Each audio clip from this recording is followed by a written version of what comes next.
अभी लोग ढंग से कोविड-19 द्वारा मचाई गई तबाही को भूले भी नहीं थे। इसी बीच दक्षिण पूर्व एशिया, विशेषकर सिंगापुर, हांगकांग और भारत में कोरोना के मामलों में तेजी देखी जा रही है और संक्रमित लोगों की संख्या तेजी से बढ़ रही है।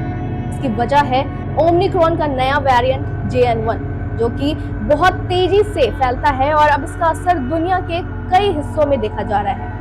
JN वेरिएंट, जो ओमिक्रॉन का एक सब वेरिएंट है, पहली बार अगस्त 2023 में सामने आया था। विश्व स्वास्थ्य संगठन यानी कि WHO ने इसे दिसंबर 2023 में वेरिएंट ऑफ इंटरेस्ट घोषित किया था।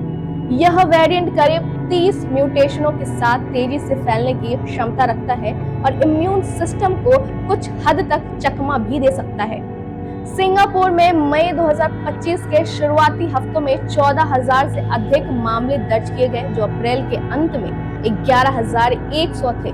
भारत में भी 19 मई तक 93 सक्रिय मामले दर्ज किए गए, जिनमें केरल, तमिलनाडु और महाराष्ट्र सबसे प्रभावित हैं।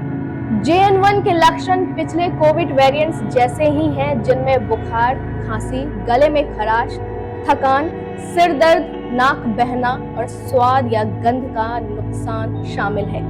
कुछ मामलों में पेट से संबंधित समस्याएं जैसे दस्त भी देखे गए हैं। विशेषज्ञों का कहना है कि यह वेरिएंट अधिक संक्रामक है, लेकिन गंभीर बीमारी का खतरा कम है, खासकर उन लोगों में जो वैक्सीनेटेड हैं या पहले कोविड से उबर चुके हैं। हालांकि बुजुर्गों और कमजोर प्रतिरक्षा वाले लोगों को ज्यादा सावधानी बरतने की सलाह दी गई है। JN वेरिएंट का प्रसार सामान्य है क्योंकि यह गर्मियों में बढ़ रहा है। बहुत से लोगों ने लंबे समय से बूस्टर डोज नहीं ली है, जिससे उनकी इम्यूनिटी कम हो सकती है। मास्क पहनना और वैक्सीनेशन इस समय बेहद जरूरी है। भारत में JN1 और इसके सब वेरिएंट्स LF7 और NB1.8 के कारण मामलों में वृद्धि देखी गई है। मुंबई में हाल ही में 2 मौतें दर्ज की गई, लेकिन डॉक्टरों का कहना है कि दोनों मरीजों को पहले से गंभीर स्वास्थ्य समस्याएं थी। अच्छी खबर यह है कि अस्पताल में भर्ती होने वालों की संख्या में कोई खास वृद्धि नहीं हुई है और अधिकांश मामले हल्के हैं।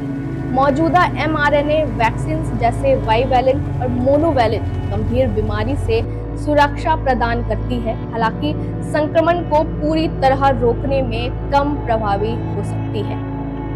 स्वास्थ्य विशेषज्ञों ने सावधानी बरतने की सलाह दी है। स्थानीय स्वास्थ्य दिशा निर्देशों पर आप ध्यान दें, बूस्टर डोज लें, खासकर अगर आप उच्च जोखिम वाले समूह में हैं। नियमित रूप से हाथ धोएं, सार्वजनिक स्थानों पर मास्क पहने और भीड़ भाड़ से बचें। हाल ही में अभिनेत्री शिल्पा शिरोडकर ने भी कोविड पॉजिटिव होने की जानकारी साझा की और लोगों से मास्क पहनने की अपील की। हालांकि JN1 वेरिएंट चिंता का विषय तो है, लेकिन विशेषज्ञों का मानना है कि सही सावधानियों और वैक्सीनेशन से इसके प्रभाव को कम किया जा सकता है।